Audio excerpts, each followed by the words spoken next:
Muy buenas noches a un episodio más de Bautistas Históricos. Damos gracias al Señor por permitirnos estar reunidos en su nombre en torno a su palabra. Vamos a rogar a Dios su bendición. Padre, te damos muchas gracias en el nombre precioso de Jesucristo y te suplicamos que tengas piedad y misericordia y que bendigas, Señor, a cada hermano, a cada hermana que se ha de unir a esta aula virtual y a los que no, Señor, y que puedan escuchar o ver, Señor, la grabación, sean también bendecidos. Obra tu misericordia, Señor, y sea tu palabra exaltada y tu nombre glorificado en todo, porque para ti es la gloria por los siglos de los siglos, Señor, y solamente dependemos de tu gracia y de tu infinita misericordia. Te rogamos tu bendición en el nombre de Jesús. Amén. Amén. Hemos estado revisando cuáles son las respuestas que nosotros debiéramos dar a la santidad de Dios. La semana pasada vimos cómo debemos vivir ante Dios con reverencia y piadoso temor. Hoy día el tema que nos convoca es que uno de los otros aspectos de nuestra respuesta a la santidad de Dios es que debemos vivir ante Dios con adoración, gozo y acciones de gracia. Entonces, para esto, como siempre, vamos a compartir nuestro escritorio con la palabra de Dios, la Biblia. Y la Biblia, en el Salmo número 30, en el versículo número 4, dice: cantad a Dios, cantad a Jehová vosotros sus santos, y celebrad la memoria de su santidad. Eso es lo que nos convoca el versículo. Al admirar la santidad de Dios, entonces debemos cantar a Jehová. Ahora, si se fijan un poquitito, en este versículo dice: cantad a Jehová vosotros sus santos. La adoración que Dios va a recibir va a siempre ser de aquella que son aquellos que Él ha regenerado, que Él sostiene, que son su pueblo, son sus hijos. Él no recibe adoración de otro que no sea su pueblo. Celebrad la memoria de su santidad. En nosotros siempre, en nuestro cántico dirigido hacia Dios, debemos tener en mente la santidad de Dios y adorar a Dios por todo lo que Él es. Santo, bendito por los siglos. Amén. Entonces, el versículo es muy claro. Cantad a Jehová, vosotros sus santos. No dice otras personas, aparte de aquellos que son lavados y redimidos por el Señor. No hay espacio para que otras personas puedan adorar a Dios que no sean realmente hijos de Dios. Eso es una situación que es bastante clara. No dice que Dios vaya a recibir adoración o cántico de alguien que no esté en su misma condición. No creemos que nosotros somos perfectos en eso de ser iguales a Dios en la misma intensidad de su santidad, sino que más bien lo que estamos diciendo es que somos parte de su pueblo. Aquellos que hayan sido regenerados son vistos como santos a través de Jesucristo. Ahora, nuestra posición de santos a través de Jesucristo debe ser igualada en nuestra condición real, día a día. Y si eso está sucediendo, quiere decir entonces que somos parte de aquellos que pueden cantar a Dios y celebrando la memoria de su santidad. Hay otro versículo también en el libro de Salmos, en el capítulo 97 de Salmos. Salmos 97 y vamos a ir al verso 12. Salmos 97 y vamos a ir al verso 12. Oh. Vamos a ir a Salmos 97.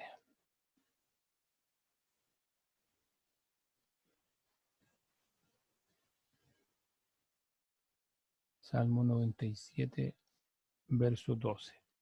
Ahí está. Alegraos justos en Jehová y alabad la memoria de su santidad. Nuevamente, aquí hace énfasis. ¿Quiénes son los que se alegran en Dios? Son aquellos que Él ha redimido y estos pueden alabar a Dios entonces en la memoria de su santidad. Este es uno de los grandes motivos por los cuales entonces adorar a Dios, su santidad. Y por esa razón entonces que debemos vivir en esta adoración, adorando a Dios por la memoria de su santidad. Este es el segundo versículo que hace hincapié en la misma forma de adorar a Dios, en la memoria de su santidad. Contemplar la santidad de Dios debe darnos profundo recogimiento y también, obviamente, deseos y motivos para adorar al Señor, Dios Todopoderoso. Vamos a cambiarnos al Salmo 99 y ahí vamos a revisar algunos versículos. El versículo 3 dice, alaben tu nombre grande y temible. Él es santo. Entonces, el hecho de que Dios sea grande y temible también es motivo de que nosotros podamos adorar a Dios. Y también explica el versículo 3 una motivación más para adorar a Dios. Él es santo. Y si se fijan, Él viene con mayúscula y entonces se refiere a Dios Todopoderoso. A Él se refiere. Él es santo. En el versículo 5 dice, exaltar a Jehová nuestro Dios y postraos ante el estrado de sus pies. Nuevamente dice, Él es santo. Entonces, tanto por su santidad, nosotros debemos alabar su nombre, que ya es grande y temible, y a eso se le añade su santidad, como también debemos exaltar a nuestro Dios y mostrar ante Él completa y absoluta rendición y reverencia, postraos ante el estrado de sus pies. ¿Por qué? Porque Él es santo. Y mire el versículo 9. Exaltad a Jehová nuestro Dios y postraos ante su santo monte, porque Jehová nuestro Dios es santo. Una vez más, versículo a versículo en estos salmos se nos indica que nuestra gran motivación de la adoración y de la alabanza a nuestro Dios es porque Él es santo. Gloria a su nombre. Vamos a cambiar de libro y vamos a ir al libro de Isaías y vamos a revisar allí en el capítulo 12 de Isaías el versículo 6. Regocíjate y canta, oh moradora de Sión, porque grande es en medio de ti el Santo de Israel. Esto inclusive es parte de un corito de adoración a Dios y dice, regocíjate y canta. ¿A quién le dice? A los moradores de Sión, a los que son su pueblo una vez más. No exhorta a la adoración a nadie que no sea su pueblo, porque grande es en medio de ti el Santo de Israel. Una vez más, nuestra principal motivación en la adoración es el hecho de que Dios es santo. En el versículo Isaías, ahora vamos a ir al último libro de la Biblia, ahí al libro de Apocalipsis. Al libro de Apocalipsis vamos a ir en búsqueda de ese libro. Oh, ¿por qué no baja más? Ahí. Apocalipsis 15. Y vamos a ir al versículo 4. Mire lo que dice.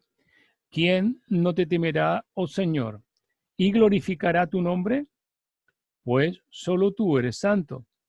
Por lo cual todas las naciones vendrán y te adorarán, porque tus juicios se han manifestado. Entonces, aquí claramente también nos exhorta a la adoración y a la alabanza de nuestro Señor. Y dice claramente, ¿quién no te temerá, oh Señor? Entonces hay dos aspectos de nuestra adoración. Va con temor, porque Dios es grande. ¿Y quién no te temerá, oh Señor, y glorificará tu nombre? O sea, los mismos que le temen van a glorificar su nombre. Y explica el por qué. Porque pues solo tú eres santo, por lo cual ahora empieza a explicar por qué las naciones debieran adorar a Dios si reconocieran la santidad de Dios. Entonces, por lo cual todas las naciones vendrán y te adorarán porque tus juicios se han manifestado. Ahí habla de naciones completas. Entonces, ¿por qué la santidad de Dios es una verdad asombrosa? Ante los santos ángeles que nunca han pecado, es porque la santidad de Dios no es principalmente una referencia a la perfección moral de Dios, sino a su trascendencia sobre aún las más grandes de sus criaturas. O sea, la santidad de Dios está por sobre todas sus criaturas. La distinción entre Dios y el resto de la creación no es meramente cuantitativa, lo mismo pero más grande, sino cualitativa, que quiere decir que Dios es un ser completamente diferente de todo lo que ha sido creado. El creador trasciende su creación porque el creador no es parte de la creación y es el único ser que podríamos llamar, es el único ser que nunca ha sido creado porque él existe desde el principio. Entonces es un ser completamente diferente a todo lo creado. A pesar de su esplendor, todos los demás seres de la tierra y en los cielos son meras criaturas. Solo Dios es Dios. Solo Dios es creador. Por eso que en el Antiguo Testamento, cuando se quería referir al único Dios verdadero, decía, yo soy el Dios que hizo el cielo y la tierra y todo lo que existe. Entonces, era para identificar al único y verdadero Dios porque es el único que está vivo. Todos los demás dioses no existen porque sinceramente no viven. Separado Dios de toda su creación, es trascendente y en cierto aspecto inaccesible. O sea, si alguien quisiera levantar su mano contra Dios, si alguien quisiera invadir el cielo para derrocar a Dios, entonces es imposible. En ese aspecto Dios es inaccesible, a pesar de ser a la vez un Dios revelado, porque a sí mismo se ha revelado, y para que nosotros podamos conocerle y tengamos comunión con él, en otro cierto aspecto Dios es inaccesible. Porque para nosotros los seres humanos, Dios vive en los cielos, en su trono de gloria, y nosotros no tenemos acceso libre a ese trono de gloria, sino a través de la oración. Pero no podemos ir de cuerpo presente y presentarnos delante de Él. En ese aspecto, para nosotros en este cuerpo de carne, Dios es inaccesible porque Dios es espíritu. El más espléndido ángel que se encuentra en la presencia de Dios no es más como Dios que el más pequeño gusano que se arrastra sobre la tierra. O sea, si pudiéramos hacer una comparación en que qué es lo que se parece más a Dios, un arcángel o un gusanillo, entonces ninguno de los dos se parece a Dios, porque Dios es por sobre toda la creación. Nadie se puede comparar a Dios. Entonces, Moisés lo dijo, nadie se comparará a ti, oh Dios. El más espléndido ángel que se encuentra en la presencia de Dios tampoco se pudiera comparar al Dios Todopoderoso. Es tan grande y tan trascendente y tan separado de su creación que no puede haber nada que lo pueda comparar. Por eso aún tienen que inclinar su rostro todos los habitantes del cielo y clamar, Santo, Santo, Santo. El único ser que pudiéramos decir que pudiera ser comparable a Dios porque es Dios mismo, pero es la imagen del Dios invisible, es nuestro Señor Jesucristo. ¿Quién ha visto al Señor Jesucristo? Ha visto al Padre. Eso fue lo que él mismo lo dijo. Entonces, siendo Dios y hombre, es lo que nosotros más cercano tenemos a conocer la deidad misma. Fue la máxima revelación de Dios hacia los hombres, la persona del Señor Jesucristo. Entonces, hasta allí el tema de que debemos vivir en adoración y en alabanza delante de Dios a causa de su santidad. Entonces, ¿cómo debemos vivir? Debemos vivir ante Dios con adoración, gozo y acciones de gracia. Eran los versículos que revisamos. Ahora, el tema que nos va para poder seguir avanzando debemos vivir ante Dios en santidad y obediencia como respuesta a su propia santidad. Eso es lo que estamos estudiando. ¿Cuál es nuestra respuesta delante de Dios? Y para ello vamos a ir al libro de Levítico. Libro de Levítico. Vamos a revisar un versículo allí del capítulo 20 de Levítico y el versículo 26. Aquí está. Buenas noches, Pedro. Buenas noches, Ricardo. Habéis pues de serme santos, porque yo, Jehová, Buenas noches. soy santo, y os he apartado de los pueblos para que seáis míos. Eso es lo que dice la palabra de Dios. Miren cómo Dios dice. Muchas veces hemos leído en el Nuevo Testamento, ¿cierto? Ustedes deben ser santos porque yo soy santo.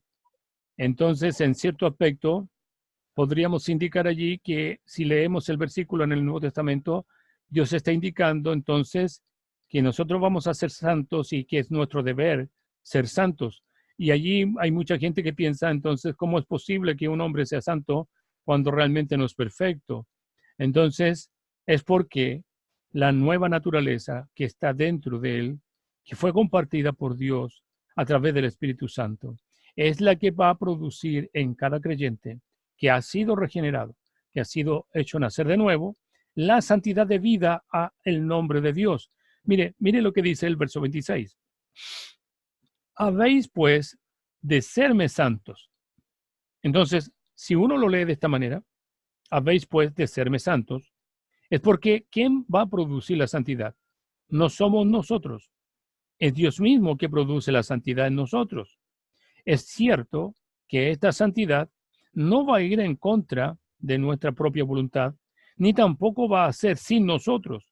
Vamos a participar de ello y vamos a participar de ello por una razón bastante clara. Nuestra voluntad, nuestros afectos, todo nuestro ser ha de estar rendido delante de Dios y delante de su majestad, el Rey del universo. Entonces, si nos rendimos de esa manera, si somos nueva criatura, entonces este versículo 26 va a ser completamente claro. Habéis pues de serme santos. ¿Por qué? Porque hay una sola razón, porque yo, Jehová, soy santo. Entonces, ¿quieres tener comunión con Dios? Debes santificar tu vida para tener comunión con Dios. Dios no tiene comunión ni con las tinieblas ni con el pecado. Entonces, cada creyente que se precie de tener comunión con Dios, y si esa comunión es buena, él tendrá que también reconocer que va a haber una parte negativa de esa comunión en el sentido de tener mala comunión con el pecado. Y mire lo que dice más adelante en el mismo versículo 26, y os he apartado de los pueblos para que seáis míos. O sea, ¿de qué manera pudiéramos nosotros reconocer que algo o alguien le pertenece a Dios? ¿Acaso no va a ser también porque brille la santidad de Dios en su vida?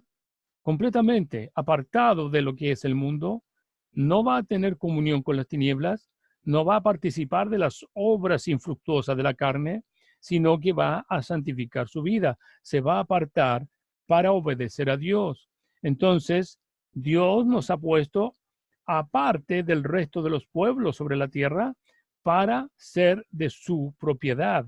Nosotros debemos responder por medio de separarnos de todo lo que no le gusta a Dios y damos a Él, al Señor, en adoración, en servicio, rendirnos delante de su presencia, darnos para con Dios. Y eso nos hace parte de ser su pueblo, porque la idea de que Dios nos aparta es que nosotros seamos de su propiedad. Entonces, nos he apartado de los pueblos, o sea, ¿de dónde nos ha llamado? De muchos lugares. Entonces, lo importante es que una vez que hayamos sido llamados, una vez que hayamos sido regenerados, entonces se produzca esto maravilloso de poder producir la santidad de vida con B corta o con V y de vida con V, o sea, el deber de vivir en santidad. para poder tener comunión con Dios. Esto no es por obra nuestra, ya entendemos eso, solamente por obra del poder de Dios en nuestras vidas, pero a su vez tenemos que reconocer que nosotros vamos a ser partícipes de esa santificación. John Owen, en su libro que escribió sobre la mortificación del pecado, dice que Dios no va a actuar ni en contra de nosotros, ni sin nosotros. Y sería poco práctico, ¿no? De que nosotros no participáramos de algo que a Dios sí le agrada cuando nosotros somos sus hijos. Si somos hijos, entonces vamos a tener el deseo ferviente de agradar a aquel que nos tomó por hijos. Vamos a cambiarnos de capítulo y vamos a ir al capítulo 22 del libro de Levítico y vamos a revisar algunos versículos aquí que vienen siendo desde el versículo 31. Mire lo que dice: guardad pues mis mandamientos y cumplidlos, yo Jehová. Esto es parte de la santificación del pueblo de Dios. Entonces, en su gran mayoría, y esto es transversal, digo yo, a la iglesia, por lo menos en Chile, la iglesia evangélica, muchos, lamentablemente, no toman en cuenta los mandamientos. O si bien dicen que los conocen, solamente conocen el resumen que Jesucristo hizo y con eso se conforman, pero no conocen las implicancias de los mandamientos. Hablan de amar a Dios por sobre todas las cosas, con toda tu mente, con todo tu corazón, con todas las fuerzas de tu ser, que es parte de lo que el Señor Jesucristo dijo, pero ¿qué es lo que implica eso? Amar al prójimo como a sí mismo también es parte de lo que el Señor resumió. Pero ¿qué implica? O sea, solamente aquello que nosotros entendemos como amor romántico no nos va a llevar a ninguna parte porque no es lo que Dios busca. Lo que Dios busca, y el Señor Jesucristo lo dijo, guardad mis mandamientos. Ahora, la pregunta que siempre hago cuando hablamos de los mandamientos: ¿cómo vamos nosotros a obedecer? ¿Cómo vamos a meditar en algo que no conocemos? Es imposible que podamos meditar en los mandamientos, que podamos pensar en los mandamientos, que pueda ser nuestro freno día a día para que nuestra conducta sea igual a la del Señor Jesucristo, si no conocemos los mandamientos. Es algo primordial conocer los mandamientos. De hecho, el Señor Jesucristo dijo una frase muy importante: aquel que diga que alguno de estos mandamientos es pequeño, también él será pequeño en el reino de los cielos. Pero aquel que los enseñe, los exalte y los viva, será grande en el reino de los cielos. Mire lo que dice el verso 32: y no profanéis mi santo nombre, para que sea yo santificado en medio de los hijos de Israel. Jehová, que os santifico. Una vez más, ¿se da cuenta? Entonces, cuando nosotros tendemos a no obedecer los mandamientos, a no cumplir los mandamientos de Dios, ¿qué es lo que vamos a hacer? Vamos a profanar el nombre de Dios. Vamos entonces a no obedecer a Dios.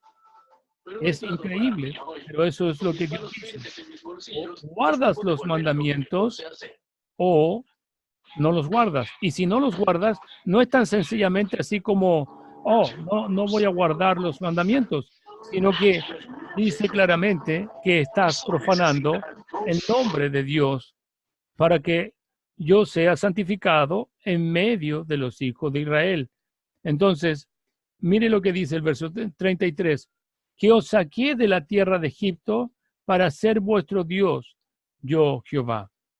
Entonces, claramente estos tres versículos nos están instando a que nuestra vida sea concorde con lo que es la santidad de Dios. Para poder tener comunión con Dios, vamos a tener que guardar los mandamientos y cumplirlos. Entonces, para poder cumplir los mandamientos, esto es como un dominó. Si no los conocemos, vamos a tener que aprenderlos. Y en la medida que lo vamos aprendiendo, vamos profundizando, meditando en ellos, vamos usando esos mandamientos para corregir nuestros pensamientos. Si corregimos nuestros pensamientos y los amoldamos a los mandamientos de Dios, eso va a producir entonces que nuestra conducta sí o sí va a ser modificada por aquellos mandamientos. Entonces, si los mandamientos de Dios llegan a modificar nuestra conducta, entonces estaremos santificando nuestra vida. Ahora, esta santificación no ha de ser una santificación externa solamente, no ha de ser solamente cuando estamos en una instancia eclesiástica, no va a ser solamente para que la gente me vea y en los secretos yo pueda vivir de otra manera. No, de ninguna manera, porque obviamente eso es solo hipocresía, solo una actuación. Dios espera de nosotros que nuestra santificación sea de todo nuestro corazón, mente y todo nuestro ser. Es así como vamos a mostrar de manera externa que amamos a nuestro Dios. De otra manera, solo vamos a estar actuando una religión y no vamos a estar viviendo lo que Dios quiere hacer que nuestras vidas vivan. Es increíble. Pero el mismo Dios que nos pide que, que seamos santos es aquel que produce en nosotros el querer como el hacer por su propia y buena voluntad. Dios nos ha santificado, o sea, nos ha separado. ¿Separado de qué? De el pecado, del mundo y también de nuestra propia carne. No es que en el sentido de separar que vamos a eliminar nuestro cuerpo de ninguna manera, sino que más bien vamos a sujetar los deseos y pasiones de nuestra carne a la palabra de Dios para que ésta vaya moldeando nuestro carácter de acuerdo con el de Cristo. Entonces, Dios nos ha santificado para ser un pueblo especial. Nosotros debemos santificar al Señor, honrarle como el único Dios verdadero, especial por sobre todo, por medio de guardar sus mandamientos. El desobedecer los mandamientos es profanar el nombre de Dios, es tratar a Dios como algo común, como algo no importante. No sé si se recuerdan ustedes en aquella pasaje cuando lamentablemente los hijos de Aarón mueren, Nadab y Abiú, porque ellos ofrecieron fuego extraño, Dios se enojó, salió fuego del altar y los quemó. Entonces, cuando Aarón se dio cuenta de lo que había sucedido y que había perdido dos de sus hijos, aquellos que habían sido consagrados para el sacerdocio, entonces va y va contra Moisés y le dice, Moisés, mira lo que sucedió.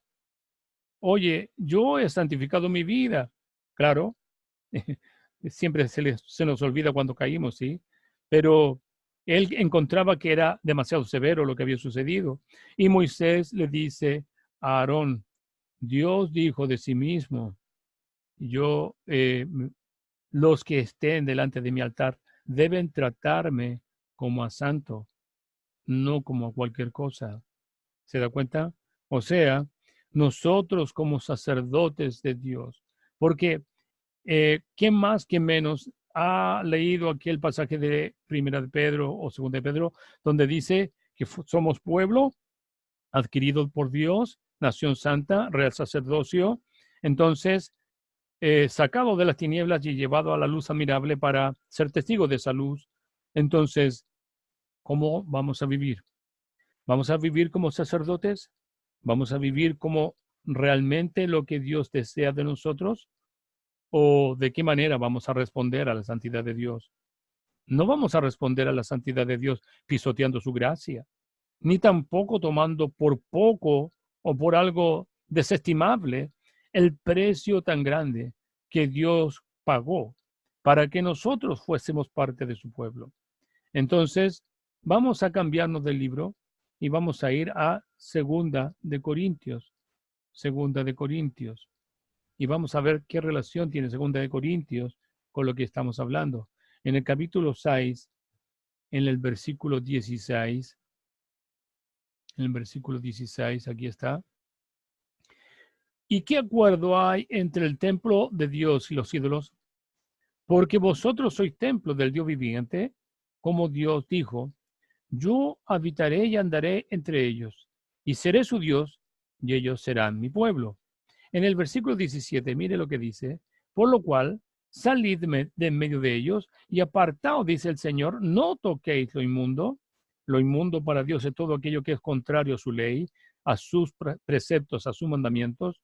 Y mire lo que promete, y yo recibiré, y seré para vosotros por Padre, y vosotros me seréis hijos e hijas, dice Dios Todopoderoso. La promesa viene después de no tocar lo inmundo. Empieza Dios diciendo, yo recibiré, y seré para vosotros por Padre. ¿Quién no quiere tener al Dios Todopoderoso, el único Dios verdadero como Padre? ¿Y quién no quiere ser hijo de Dios, hijo del Dios Todopoderoso? Es algo grandioso, realmente lo que Dios nos promete.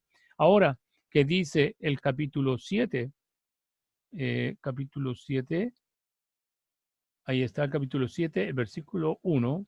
Así que, amados, puesto que tenemos tales promesas, mire, las promesas que obviamente habíamos visto en los últimos versículos del capítulo 6, limpiémonos de toda contaminación de carne y también de espíritu, perfeccionando la santidad en el temor de Dios.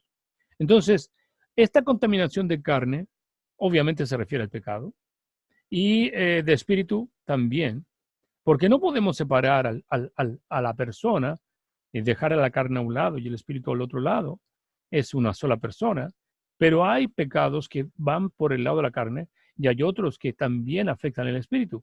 Perfeccionando entonces la santidad de Dios en el temor de Dios. Nuestra santidad se perfecciona en el temor de Dios. Cuando tememos a Dios es porque estamos en obediencia, rendidos, glorificando su nombre y obedeciendo sus mandamientos. De eso se trata lo que nos está invitando a de cómo debemos responder ante la santidad de Dios. Vamos a cambiarnos de libro dentro del mismo Nuevo Testamento y vamos a ir al libro de Efesios. Libro de Efesios. Queda después de Corintios y de ahí viene Efesios.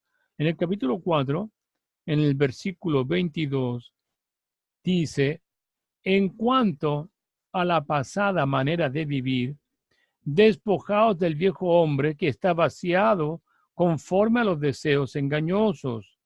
Mire lo que nos manda. Primero nos manda a que debemos despojarnos del viejo hombre.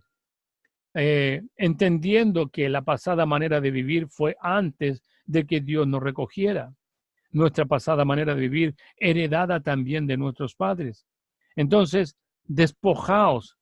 Viene primero ¿cómo se llama? Como el proceso de sacar de nuestras vidas aquellas cosas que pertenecían al viejo hombre, que está viciado conforme a los deseos engañosos. ¿A qué deseos engañosos? Los deseos engañosos de la carne. ¿Por qué? Porque los deseos engañosos de la carne aparentemente nos quisieran revituar algún placer, que de hecho en el pecado hay placer, si no nadie pecaría, pero ese placer es momentáneo y ese gozo es momentáneo. Pero el placer y el gozo que Dios nos da al vivir en su santidad es algo realmente indescriptible y que no tiene fin, porque comienza en esta vida y sigue después en la eternidad. Mire la segunda parte de nuestra santificación. Y renovaos en el espíritu de vuestra mente. Qué increíble. Renovaos en el espíritu de vuestra mente. ¿A dónde apunta este versículo 23? Un versículo 23 que está muy enlazado con Romanos capítulo 12, versículo 1 y 2, donde dice que tenemos que renovar nuestro entendimiento para conformarlo de acuerdo a las Escrituras y no conformarlo a este mundo.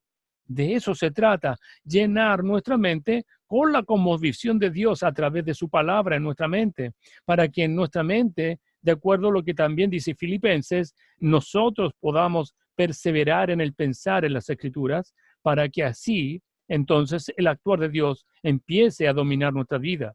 En el versículo 24 nos manda a una tercera cosa, vestíos del nuevo hombre. Qué maravilloso. Entonces, son acciones que no las va a hacer Dios del punto de vista humano. ¿Se da cuenta? Dios produce el querer como el hacer. Dios produce la santificación en nuestra vida por medio de su Espíritu. Pero Dios nos manda a nosotros, mire lo que debemos hacer, despojarnos del viejo hombre que está viciado con los deseos engañosos. Entonces, lo segundo, renovaos en nuestro espíritu, de nuestra mente, renovándolo a través de las Escrituras y vistiéndonos del nuevo hombre, creado según Dios en la justicia, en la santidad de la verdad. ¿Se da cuenta? Entonces, esta es la manera como nosotros debemos santificar nuestra vida. Si alguien desea preguntar, ¿cómo vamos a santificar nuestra vida? Aquí está. Estos 3 versículos nos dejan de ver claramente nuestro deber en la santificación de nuestra vida. Primero, despojarnos del viejo hombre. Segundo, renovar nuestro espíritu en nuestra mente. Y también vestidos del nuevo hombre. O sea, tenemos que adoptar las conductas y las realidades que Jesucristo nos plantea en su palabra, de acuerdo a cómo debe vivir un hijo del rey. Entonces, de acuerdo con las bienaventuranzas, dice claramente cómo vive un ciudadano del reino de los cielos. Esto está en Mateo capítulo 6. Entonces, en esos versículos vamos a darnos cuenta del carácter de un hijo del reino de los cielos. Allí está. Por ahora vamos a cambiarnos de libro y vamos a ir a Timoteo. Luego, si se llega a cortar, si se nos acaba el tiempo, abriré una segunda reunión, así que no se preocupen. Segunda de Timoteo. Y vamos a ir al capítulo 2 y dentro del capítulo 2 vamos a ir al versículo 19. El versículo 19. Pero el fundamento de Dios está firme, teniendo el sello, este sello. Conoce el Señor a los que son suyos. Apártese de iniquidad todo aquel que invoca el nombre de Cristo. Entonces, mire lo que nos dice claramente. El fundamento de Dios está firme y teniendo este sello. ¿Cuál es el sello del fundamento de Dios? El Señor a los que conoce el Señor a los que son suyos. ¿Cuántos de nosotros decimos conocer a Dios? ¿Y cuántos de nosotros decimos nos hemos encontrado con Jesucristo? Ahora, ¿qué tan importante es que nosotros digamos que conocemos a Dios? ¿O acaso no es más importante que Dios diga que nos conozca a nosotros? Porque si yo conociera, por ejemplo, a cualquier rey importante, al rey de Inglaterra, a la reina de Inglaterra, y yo dijera y llegara al palacio de Buckingham y dijera yo conozco a la reina, por favor déjeme pasar. ¿Qué cree usted que va a hacer el guardia? No me va a dejar pasar. ¿Y por qué no me va a dejar pasar si yo digo que conozco a la reina? Entonces el guardia va a decir todo el mundo conoce a la reina. Pero si la reina aparece y sale y me ve y me saluda y me dice, Valentín, tanto tiempo, entonces pasa, por favor. ¿Qué cree usted que va a hacer el guardia? Entonces el guardia va a entender que la reina es la que me conoce a mí y que obviamente me está invitando a pasar. Entonces, de la misma manera, nosotros, el sello que tiene el fundamento de Dios es que Dios nos conoce a nosotros. Y eso también lo dice en el Evangelio de Juan. Mis ovejas yo las conozco y ellas oyen mi voz y me siguen. Así dijo el Señor Jesucristo. Entonces, ahora, ¿cuál es la condición de aquellos que Dios conoce? Apártese de iniquidad todo aquel que invoca el nombre de Cristo. Y la iniquidad está ligada básicamente al pecado desde el pensamiento. Básicamente el apartarse de iniquidad, todo aquel que invoca el nombre de Cristo. Entonces, en el verso 20 nos dice, pero una casa grande no solamente hay utensilios de oro y plata, sino también hay de madera y barro, y unos son para usos honrosos y otros para usos viles. Es triste, pero dentro de la casa del Señor entonces hay de todo tipo de personas. Lamentablemente hay algunos que son para usos viles y eso es porque lamentablemente se manifiesta pecado en sus vidas y al final muchos de ellos no van a terminar siendo lo que decían ser. Entonces, el versículo 21 Así que si alguno se limpia de estas cosas, será instrumento de honra, santificado y útil al Señor, dispuesto para toda buena obra. Y aquí en este versículo nos dice claramente, si alguno se limpia, o sea, la responsabilidad de la limpieza, ¿en dónde está? ¿En quién reposa la responsabilidad? En nosotros.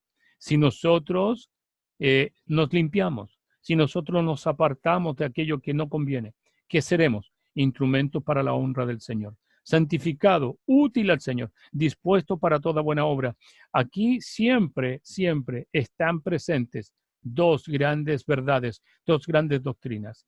La doctrina de la majestad, el poder de Dios actuando en nuestras vidas a través del Espíritu Santo, como también paralelamente y de la mano, el hecho de la responsabilidad de nosotros como hijos de Dios. La responsabilidad humana está presente en cada etapa de nuestra salvación. Entonces aquí dice claramente, si alguno se limpia, ¿qué quiere decir entonces? ¿Que no tenemos ninguna capacidad de limpiarnos? Tenemos toda la capacidad de limpiarnos. Básicamente, ¿por qué? Porque el que está actuando en nosotros no somos nosotros mismos como por fuerza de humana, sino que el que está actuando en nosotros es Dios mismo, con todo el poder de su Espíritu Santo. Y eso lo hace con el fin de hacernos instrumentos útiles para la honra y gloria de nuestro Dios. Es algo muy profundo y hermoso darnos cuenta como nuestro Dios es el que, aparte de pedirnos santificarnos, es el que produce en nosotros la santificación. Claro, esta es una santificación que por voluntad, o sea, voluntariamente cada uno de nosotros vamos a requerir, o sea, vamos a anhelar delante de Dios. Pero es increíble. Si ustedes ven cuántos libros de oración en cuántas iglesias, haya notado a alguien que diga, por favor, estén orando por mí para que la santificación de Dios actúe en mi vida. ¿Cuántas personas piden eso? La verdad es que muy pocas, si es que acaso existiera alguien que pidiera. Entonces, primera de Pedro 1:14. Como hijos desobedientes, no os conforméis a los deseos que antes teníais, estando en vuestra ignorancia. O sea, aquí nos está diciendo y nos está, nos está exhortando, nos está diciendo, no se comporten como desobedientes. No se dejen llevar por los deseos que antes teníamos estando lejos de Dios, en la ignorancia de Dios, sino que aquel que os llamó es santo. Sed vosotros santos en toda vuestra manera de vivir. Es una cosa que no se puede apartar. Se da cuenta, hemos andado por varios capítulos y versículos del Nuevo Testamento y nos damos cuenta de lo que Dios nos está pidiendo. Es algo que se repite a cada uno de los libros del Nuevo Testamento. Entonces, dice, porque escrito está, sed santos, porque yo soy santo. Y luego el versículo 17. Y si invocáis por Padre aquel que, sin acepción de personas, juzga, según la obra de cada uno, conducíos en temor en todo el tiempo de vuestra peregrinación. Me encanta este versículo. ¿Por qué? El tiempo de nuestra peregrinación, ¿cuánto es ese tiempo? Es desde cuando el Señor nos recoge hasta cuando estemos en su presencia. Ese es el tiempo de nuestra peregrinación en esta vida. Nosotros, como cada uno de los creyentes, debemos caminar hacia la patria celestial, poniendo nuestra mira en la patria celestial. Mientras más mal en un momento lo estemos pasando en esta tierra, mientras más difícil sea el vivir en esta vida, entonces más claramente y más va a brillar la patria celestial. Eso es algo que es completamente claro. Muchas veces disfrutamos tanto en esta tierra y lo estamos pasando tan bien que no deseamos que el Señor venga, menos deseamos que nuestra vida termine y estamos muy ligados a esta vida cuando todo marcha bien. Pero cuando todas las cosas son difíciles y estamos siendo perseguidos y agobiados por una o por otra cosa en esta vida, entonces, ¿hacia dónde apuntamos? ¿Hacia dónde miramos? ¿Acaso no miramos al reino de los cielos? ¿Acaso no miramos a nuestra patria celestial? Realmente es algo maravilloso que cada creyente que sufre en esta tierra se desliga de todo lo que está en esta vida y hace entonces de su vida algo más agradable delante de Dios. Gloria a su nombre. Porque ninguno